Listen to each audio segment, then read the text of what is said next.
Hi, I'm Brandon, alcoholic and addict in recovery. Today I'm talking about pain from The Untethered Soul with Michael A. Singer. I'm going to read a little bit and talk about why we have to get a little bit more comfortable with pain as we explore a lifelong journey in recovery. So he says one of the essential requirements for true spiritual growth and deep personal transformation is coming to peace with pain.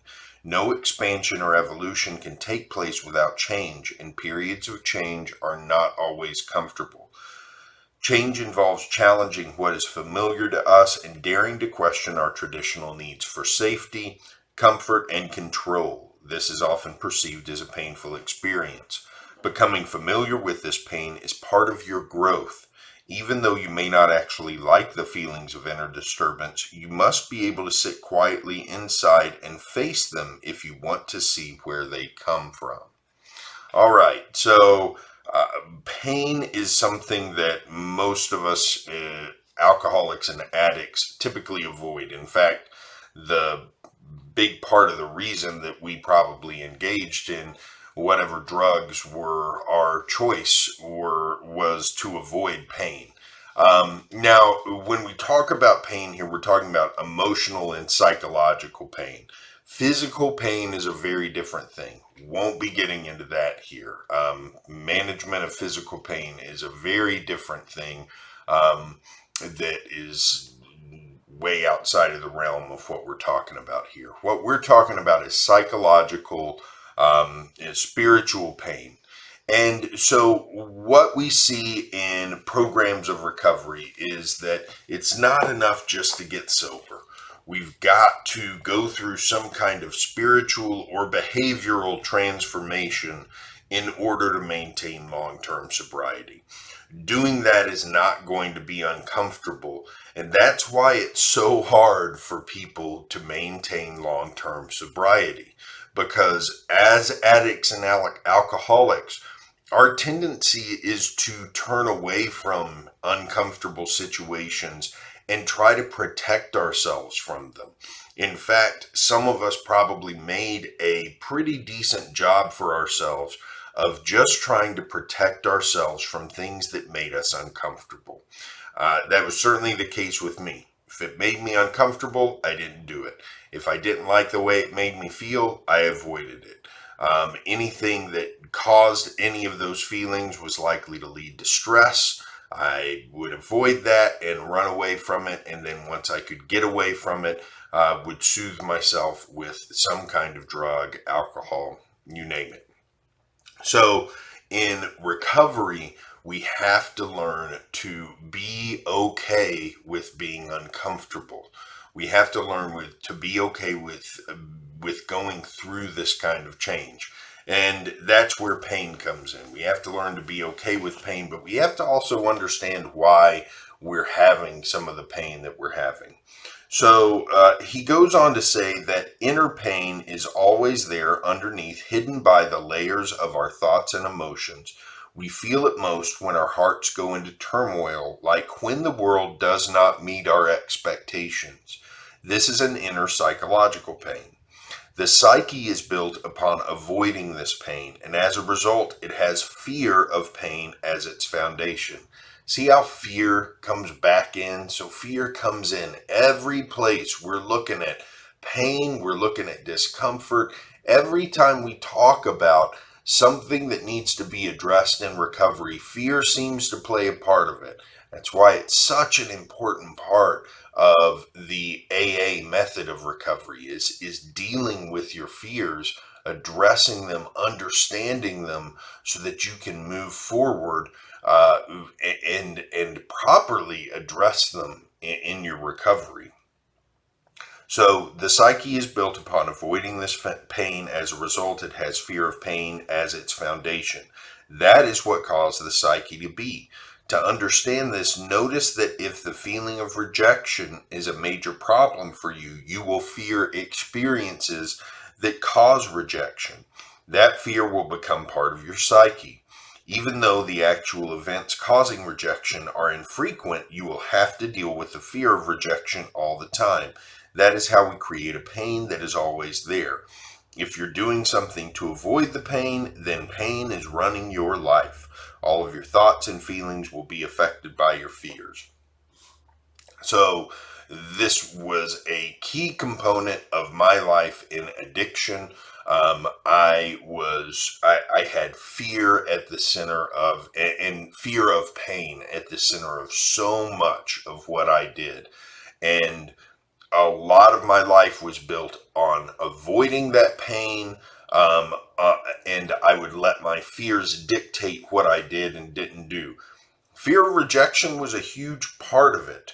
And one of the things that came to mind as I first read this was how that fear of rejection played into both the way I engaged in social situations, why I started using alcohol in the first place, and then why, as my alcohol use increased, I actually withdrew from the same social interactions that I started using it to deal with in the first place. So let me read this next paragraph and then I'll talk a little bit about that. You will come to see that any behavior pattern based upon the avoidance of pain becomes a doorway to pain itself.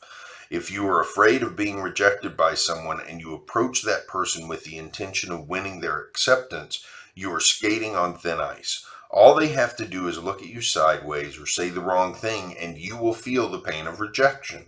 The bottom line is that since you approach them in the name of rejection, you're going to be dancing on the edge of rejection throughout the interaction.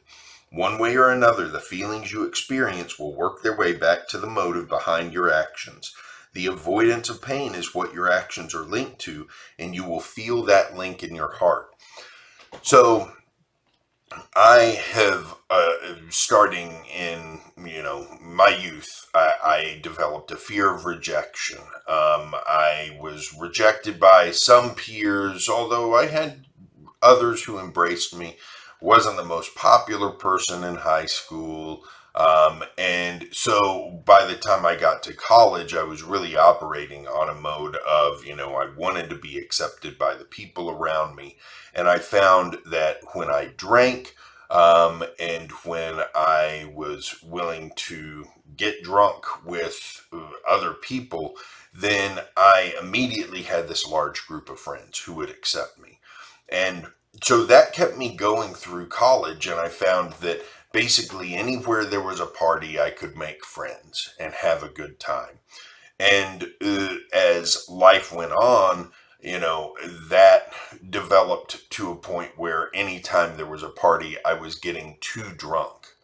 And all of a sudden, as other people started getting less drunk at the parties I was going to and started just drinking socially at these parties instead of bonging beers and all of that stuff, you know, my behavior that once was working for me all of a sudden became a reason for getting rejected. All of a sudden, people didn't necessarily want me around as much because I was the guy who was getting too drunk at the parties where they were just trying to enjoy themselves and relax a little bit. And so, my fear of rejection, instead of engaging socially in events where I might get too drunk, might embarrass myself, might make a fool of myself, I started withdrawing. And all of a sudden, the behavior of drinking that once was such a helpful way for me to get engaged with peers and with my friends became the whole reason that I started to isolate from those same kind of events. And so it was all based on pain of rejection. I engaged in the behavior in the beginning because I was afraid of being rejected by people. And then because of my fear of being rejected by people, I stopped seeing people toward the end of my addiction. And now it's very different. Now in my recovery, I've had to be very careful to put myself in uncomfortable situations, to go to those social events where I don't know anybody and make friends. And how do I do that without drugs and alcohol? You know, how do I do that without something like that to form an instant bond with people? Guess what? That wasn't helping me form any bonds because at the end of the day, I didn't care about those people. All I cared about was getting drunk and not being rejected. So here's what I do today to engage in those social situations. I go to them with a curiosity to find out about other people.